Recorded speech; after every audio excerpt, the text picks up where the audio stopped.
we are talking of integrating Africa into the trading activity. We are talking of looking at developing productivity on our continent. We have tended to believe we can get the best from outside Africa, which is all wrong. So the African Trade Agreement, which was signed in 2018, has opened up a lot. Now, to Malawi, I'm proud that we are one of the 44 countries which has already ratified, and we have gone into the whole process of integrating the trade which Africa desperately needs to develop.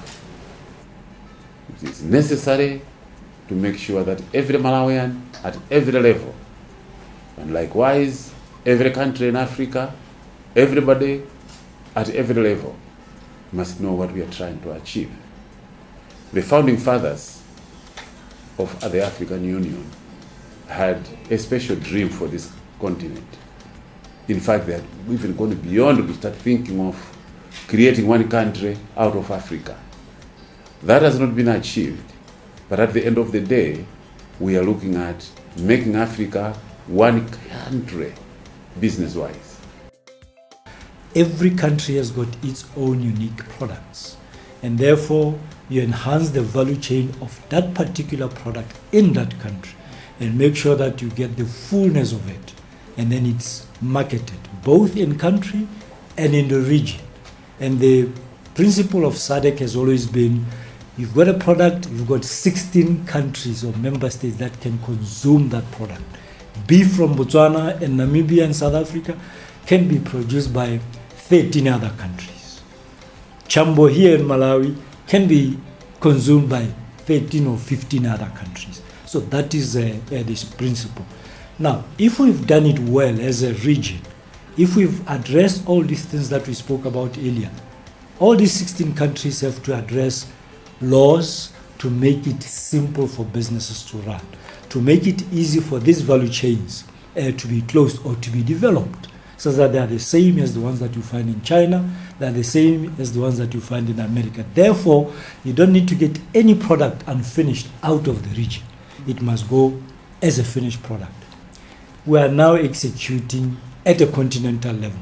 Therefore, the region is a contributing factor to that continental agenda. It's also giving lessons to the continental agenda because we have done it to some extent. There are lessons to be learned. There are dangers to be avoided. There are things to be picked that can actually enhance.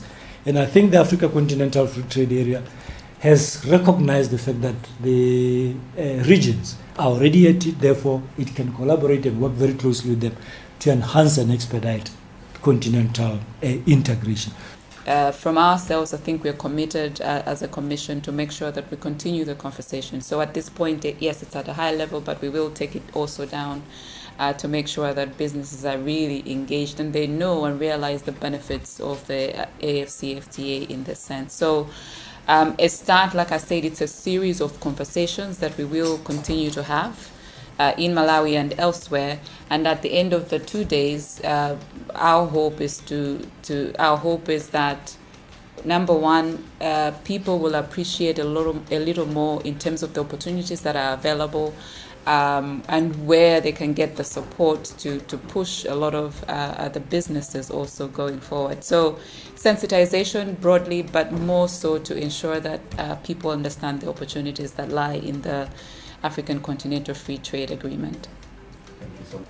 So this is what we've done. The agreement has been signed, in fact, by 54 countries out of the 55 member states of the African Union.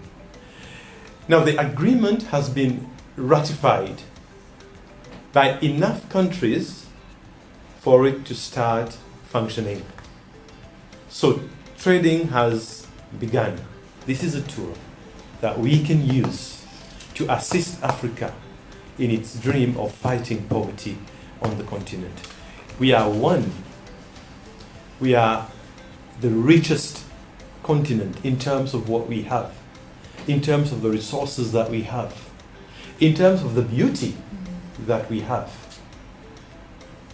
So we need to be able to make the most of this.